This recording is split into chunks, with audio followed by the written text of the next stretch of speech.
رب العالمين والصلاة والسلام على سيد الأنبياء والمرسلين وعلى آله الطاهرين المطهرين.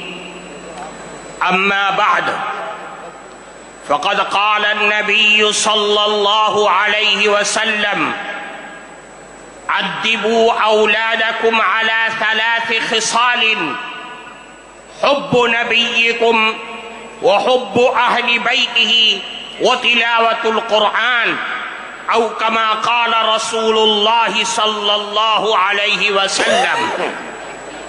محترم صدر جلسہ، حضرات علماء کرام اور دور دراز سے آئے ہوئے ہمارے معزز بزرگوں اور عزیز دوستوں، جمعیت علماء ہند کے تمام اغراض و مقاصد کو اگر کسی سانچے میں ڈھالا جا سکتا ہے تو 3 چیزیں نکل کر کے سامنے آتی ہیں جس پر جمعیت علماء کی یہ بلند و بالا عمارت قائم ہے: نظام تعلیم اور نظام تبلیغ اور اصلاح معاشرہ. اصلاح معاشرہ جمعیت علماء کے بنیادی کاموں میں سے ایک کام ہے. آج پورے ملک سے لوگ آئے ہوئے یہاں پر بیٹھے ہوئے ہیں. حضرت صدر محترم کے حکم سے جمعیت علماء ہند کی طرف سے اصلاح معاشرہ کا نظام چلایا جاتا ہے. آج اس مستند اسٹیج سے آپ سب حضرات کو اصلاح معاشرہ کے سلسلے میں وہ بنیادی نقوش دیا جا رہا ہے کہ جس پر چل کر کے اصلاح معاشرہ اور ملک کے اندر پھیلنے والے ارتداد کی ساری لہریں ختم اور خاک میں مل سکتی ہیں. وہ بنیادی چیز یہ ہے کہ اصلاح معاشرہ سماج اور سوسائٹی کے اندر بھلائی اور بہترین نسل انسانیت پیدا ہونے کا واحد راستہ یہ ہے کہ ہم سب مل کر کے اپنی اولاد کی صحیح اور شرعی اعتبار سے تعلیم اور تربیت کریں. اگر ہم اپنی اولاد کی تربیت صحیح انداز میں کریں گے تو یاد رکھیے سماج میں پھیلنے والی تمام خرابیاں وہ سب کے سب ختم ہو جائیں گی.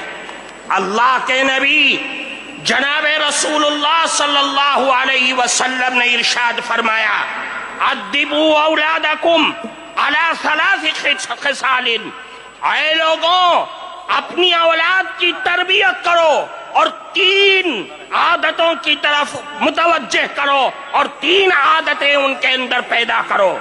سب سے پہلی چیز یہ ہے کہ اللہ کے نبی نے فرمایا اپنی اولاد کے دلوں میں، ان کے ذہنوں میں، ان کے رگ و ریشے کے اندر بچپن ہی سے رسول اللہ کی محبت پیدا کر دو، اللہ کے نبی کی محبت پیدا کرو اور اپنی اولاد کو بتلا دو کہ سب کچھ لٹ سکتا ہے، سب کچھ کا ساری چیزوں کا سودا کیا جا سکتا ہے، لیکن رسول اللہ کی محبت کا سودا ہرگز نہیں کیا جا سکتا ہے. اللہ کے نبی کی محبت، اور یہ بچوں کے دل و دماغ میں اس چیز کو بٹھا دو کہ رسول اللہ کی محبت ہمارے ایمان کی معراج ہے. کمال ایمان کا مدار رسول اللہ کی محبت پر ہے. میرے بھائیوں، اللہ کی نبی کی محبت دنیا اور آخرت کی دولت ہے. میں آپ کے سامنے ایک اللہ کے نبی کی حدیث پیش کرتا ہوں. ترمذی شریف کے اندر روایت ہے، ایک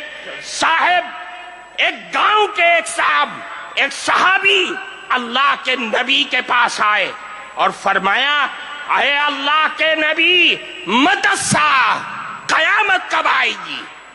حدیث میں ہے کہ اللہ کے نبی نماز کے لیے جا رہے تھے، کوئی جواب نہیں دیا.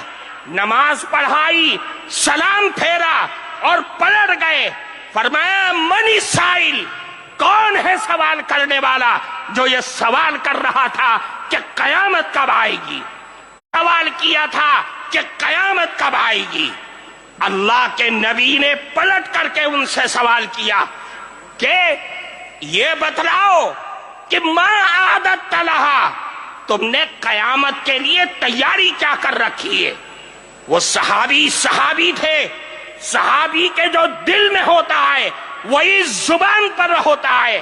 صحابی نے کہا اے اللہ کے نبی، ما اعددت لہا لا کبیر صلاۃ ولا صوم الا انی احب اللہ ورسولہ. اے اللہ کے نبی، میرے پاس کوئی نمازوں کا پٹارا نہیں ہے، روزوں کا انبار نہیں ہے، لیکن ایک دولت میرے دل میں بس رہی ہے کہ میں اللہ اور اس کے نبی سے بے پناہ محبت کرتا ہوں. اللہ کے نبی نے فرمایا اے لوگوں، یہ اللہ کے نبی کا جواب لے کر کے یہاں سے جانا. اللہ کے نبی نے فرمایا کہ اے سوال کرنے والے سنو، قیامت تک آنے والی نسل انسانیت سنو. فرمایا المرء مع من احب وانت مع من احببت. یاد رکھو، آج دنیا میں جو آدمی جس سے محبت اور دل کا لگاؤ پیدا کرے گا، قیامت کے دن بھی وہ اسی کے ساتھ اٹھے گا. اور تم نے جس سے محبت کا دعویٰ کیا ہے، قیامت کے دن بھی تم اسی کے ساتھ ہوگے. اس حدیث کے راوی حضرت انس رضی اللہ تعالی عنہ فرماتے صحابہ کرام اس جملے کو سن کر اتنا خوش ہوئے کہ میں نے اسلام کی زندگی میں کبھی بھی صحابہ کرام کو اتنا خوش ہوتے ہوئے نہیں دیکھا تھا. میرے بھائیوں، رسول اللہ کی محبت ہمارے لیے بنیاد ہے. ہم سب کچھ لٹا سکتے ہیں، لیکن رسول اللہ کی محبت کا جنازہ، اس کا ایک حرف بھی اپنے دل سے نکال نہیں سکتے، اپنی زندگی سے نکال نہیں سکتے. فرمایا دوسری چیز، اہل بیت کی محبت. بچوں کے دل میں رسول اللہ کے گھر والوں کی محبت ان کے دل کے اندر ڈال دو. یہ پیدائش کے بعد سے جب بچہ ہوش سنبھالے کہ جس کے بارے میں اللہ کے نبی نے فرمایا افتحوا، سب سے پہلا کلمہ فرمایا کہ لا الہ الا اللہ ان کی زبان سے کلواؤ، اور قیام اور موت کے وقت لا الہ الا اللہ کی تلقین کرو. پھر فرمایا آخری چیز وہ تلاوت القرآن الکریم، قرآن کریم کی تلاوت، قرآن کریم کے الفاظ سے محبت، قرآن کے حلال کو حلال اور قرآن کے حرام کو حرام اپنے بچوں کی زندگی کے اندر بھر دو کہ میرا قرآن، میرا اللہ مجھے یہ کہتا ہے، مجھے اس بات کی دعوت دیتا ہے. میرے بھائیوں، قرآن ہماری زندگی کا دستور ہے، قرآن ہمارا آئین ہے، آئین شریعت ہے. قرآن کو لازم پکڑنا ہوگا. یہ جمعیت علماء کے اسٹیج سے آپ کو دعوت دی جا رہی ہے.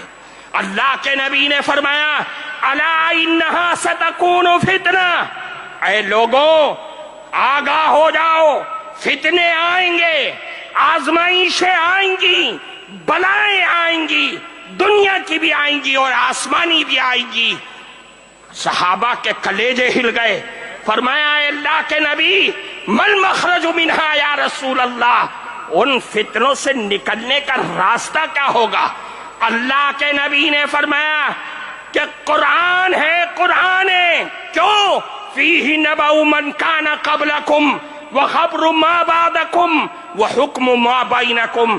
یہ قرآن ہے جس میں تمہارے پچھلے لوگوں کے حالات کی بھی اطلاع ہے، تمہارے بعد میں آنے والے لوگوں کی بھی خبر ہے، اور تمہارے جھگڑوں کا فیصلہ بھی اسی قرآن میں موجود ہے.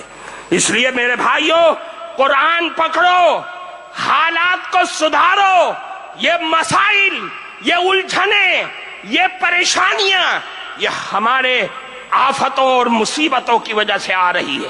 میں آپ کو ایک بات کی طرف توجہ، ہمارے بڑے پریشان تھے کہ دنیا نشہ کر رہی ہے، دنیا سٹے اور جوئے کھیل رہی ہے.